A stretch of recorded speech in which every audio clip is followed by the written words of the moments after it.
Si Glenda bumenta lang naman ng 26.5 million in 3 hours time. Tapos, itong si James Afante, grabe, bumenta ng 32 million in 4 hours. Grabe, paano nila ginagawa yon? Ito ay sa pamagitan ng online selling. At kung gusto nyo malaman kung anong diskarte nila, paano ba sila nakakabenta ng ganon, you got to watch this episode. Videos that will make you wealthy and debt-free. Hi there, dear Singkitan, your pambansang wealth coach. Usapang online selling po tayo ngayon. Paano kayo yumaman? Pinag-uusapan po natin dito at 26 million, 20 plus million, 32 million. Hindi to annual sales. Ito ay sales in less than 4 hours time. So this will be a two-part series po. Two-part series po to. When you say two-part series, ang first part po kung paano tayo magiging hit online. At ikalawa, tatalakayin natin mga online opportunities na pwede mong tignan.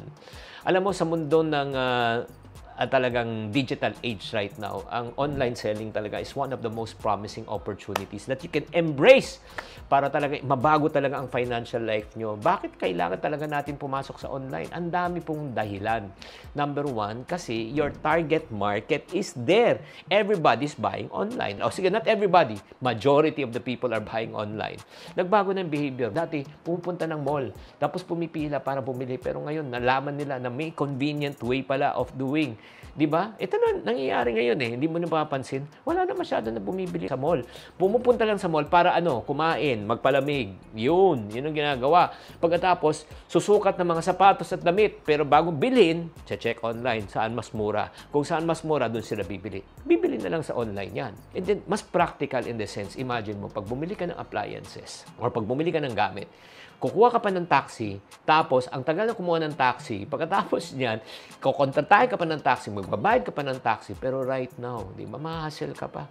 Ngayon, pwede ka na delivery door-to-door na. Number one. That's for the side of the buyer, kung bakit talaga people prefer to buy online. Number two, side naman po ng seller, yung negosyo. Alam mo, laki ng advantage lang pag ikaw ay may negosyo na online. Una, kasi mababa overhead mo.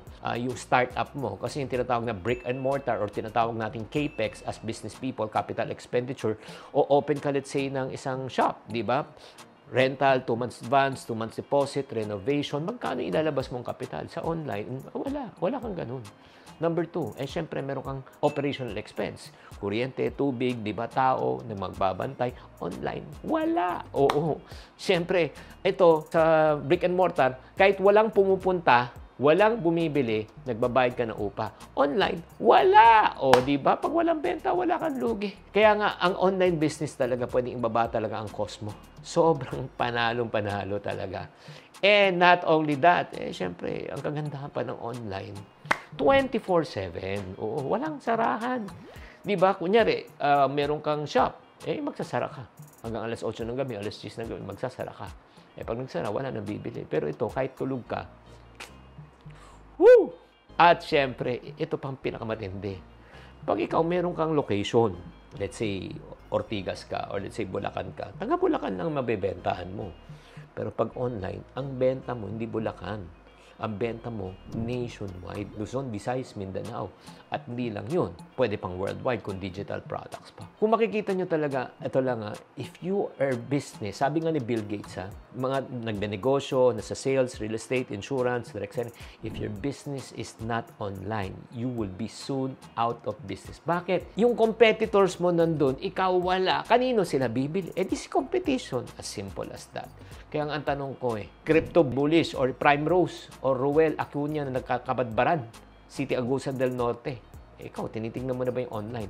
So, para sa mga tao na gusto talagang kumita ng limpak-limpak na salapi sa online, the goal is to be a hit, H-I-T, online. Ano yung hit? Hit product, hit service, hit opportunity. Tulad nila Glenda at nila James, i-reveal ko na po sa inyo. Kaya nga tanong ko, do you want to be a hit? Oo, sa online. So ito, ako personally, nagbebenta rin ka ng online, kaya nga ito, share ko na po sa inyo ang aming formula. Si James, nakasama ko yan.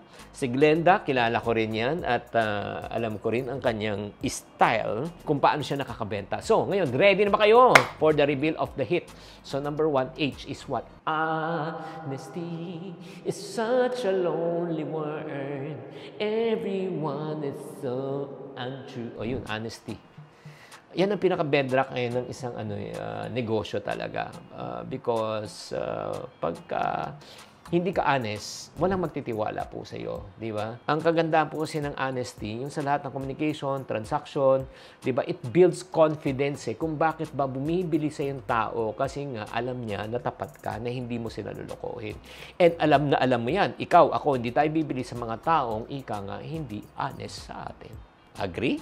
I naman is what? Integrity. Integrity. Kasi magkadikit yan Magpinsang buo yan. It's just that speaking about the truth, it's about being consistent and doing what is right. Kahit na walang tumitingin po sa iyo. Diba? Kahit hindi ka nandadaya ng customer, hindi mo shortchange ang customer. Business and brands na talagang alam nila yung talagang consistent sila. Diba? May integrity sila. Alam nila kahit na umorder sila, hindi sila lulukohin. Diba? Kasi ngayon talaga, ang hirap na, ang dami na talagang mga manluloko at manlalamang na. Kaya kung wala kang honesty and integrity, mahirapan ka. And syempre, T. Ano yung T in last? Para maging hit is what we call as trust. Tiwala. Yan na po ang bagong currency in the business world. Without honesty, without integrity, without trust, everything crumbles. Because the foundation of all relationship is trust. Broken trust, broken relationship. Agree? Kaya nga, napaka-importante po yung pwede ka bang pagkatiwalaan. Kaya nga kung pagpipiliin talaga, lalo na kung kayo mag-uumpisa ng negosyo, kung kayo ay honest, kayo ay may integrity, kayo pinagkakatiwalaan, marami kang mabebenta. Pero kung wala ka nito, mahihirapan ka. Kaya nga I personally been in the, public speaking, at the same time, educational content, and also an influencer, and then doing Kaya nga, parati pagka gumagawa kami ng content, parating tanong ko ito Number 1, lalo na sa mga nag-follow sa akin, is it the truth? Do I provide accurate information and represent my products and services sincerely and truthfully? Diba? And number 2, am I upholding my integrity? Again, itong integrity is something that I do even if no one is looking. Because I cannot break the letter T. Ano yung T? Trust. Hindi ko pwedeng sirain ang tiwala ng mga tao. Alam mo, yung pinakapuhunan ko lang talaga dito, hindi yung cuteness ko.